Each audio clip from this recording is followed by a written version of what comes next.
আমি যে পৰীক্ষা দিওঁ সেই পৰীক্ষা অৰ্থাৎ এক্সাম কোনে পোনপ্ৰথমবাৰৰ বাবে উলিয়াইছিল জানেনে? নাইবা আপোনালোকে জানেনে এজন এষ্ট্ৰনটৰ স্পেচত থকা অৱস্থাত কিয় বাৰু উগাৰ নাহে? আৰু এইটো জানেনে আপোনালোকে যে আমি সচৰাচৰ দেখিবলৈ পোৱা কণীৰ ভিতৰৰ এই কুহুমটো হালধীয়া ৰঙৰ বাহিৰেও আন ভিন্ন ৰঙৰ হ'ব পাৰে বুলি? হয়, আপোনালোকে ঠিকেই শুনিছে। আন দিনাৰ নিচিনাকৈ আজিও মই আপোনালোকলৈ এনেকুৱা 12টা নজনা কথা লৈ আহিছোঁ যিকেইটা শুনি হয়তো আপোনালোক আচৰিত হৈ উঠিব। গতিকে আৰু অলপো পলম নকৰি আহকচোন আমাৰ এই ভিডিঅ'টো আৰম্ভ কৰোঁ এটা সৰু ইণ্ট্ৰ'ৰে।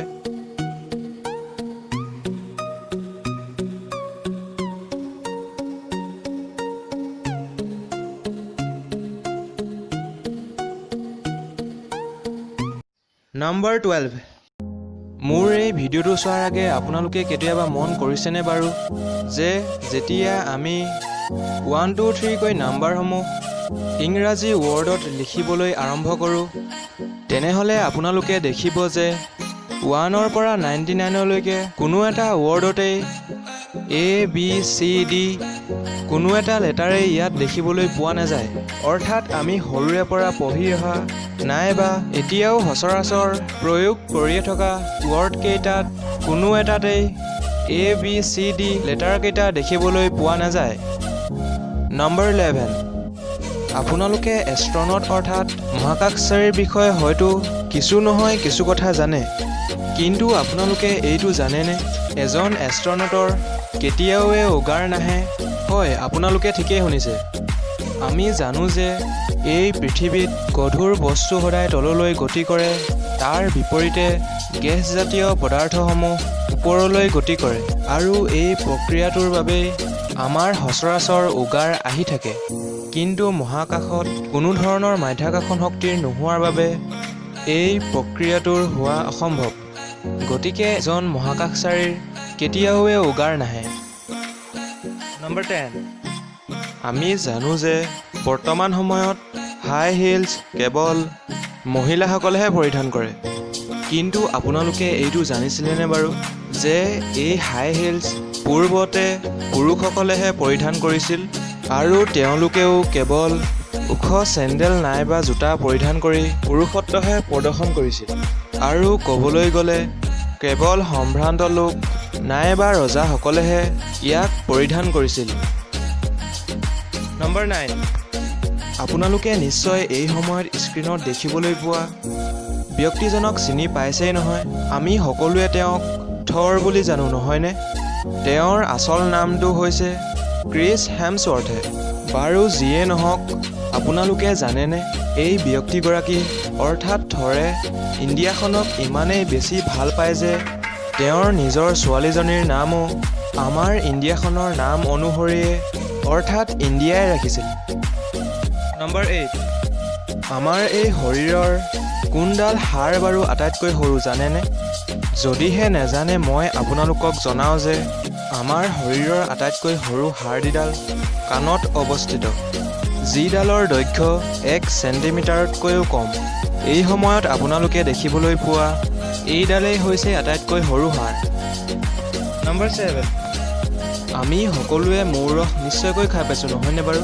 কিন্তু আপোনালোকে জানেনে মৌ ৰসেই এনেকুৱা এবিধ তৰল বা দ্ৰব্য যিবিধ কেইবা বছৰলৈকেও বেয়া নোহোৱাকৈ থাকে।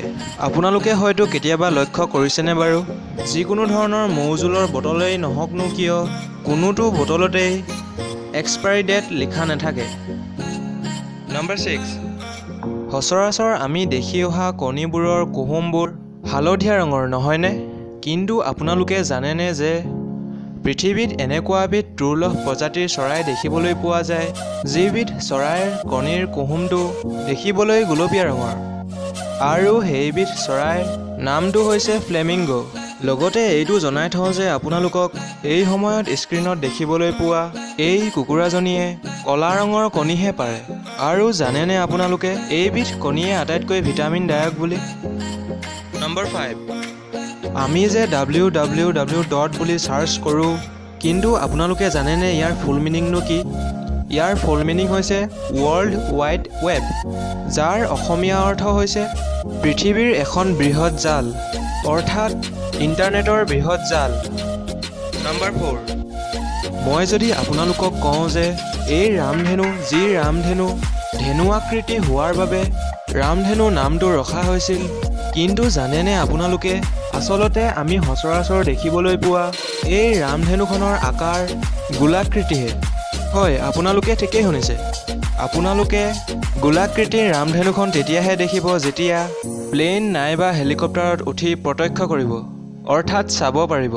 আৰু জানেনে আপোনালোকে পৃথিৱীখন গোল হোৱাৰ বাবে আমি যেতিয়া ৰামধেনুখন তলৰ পৰা চাবলৈ চেষ্টা কৰোঁ তেতিয়া আমি তাৰ আধা অংশহে দেখোঁ। নম্বৰ 3, ভাৰতবৰ্ষৰ গৌৰৱ এই ইণ্ডিয়া গেটখনৰ নিৰ্মাণৰ ইতিহাস আপোনালোকে জানেনে? আপোনালোকৰে কিছুসংখ্যকে হয়তো জানে।